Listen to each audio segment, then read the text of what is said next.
Right, let's do 10c. The first term of a converging geometric series is equal to the common ratio. So it means A is equal to R. If the sum to infinity is equal to 1 over 5, then calculate the value of the first term of the series.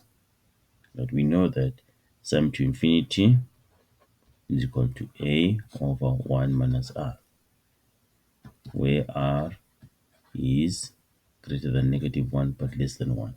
Calculate the first term. But we're told that A is equal to R. Where is R? We can put A, and our sum to infinity is 1 over 5. So it means 1 over 5 is equal to A over 1 minus A. Then here we can cross multiply here. 5 times A is 5A. Then 1 times 1 minus A is 1 minus A. Then transpose negative A becomes 6A is equal to 1. So meaning that A is equal to 1 over 6.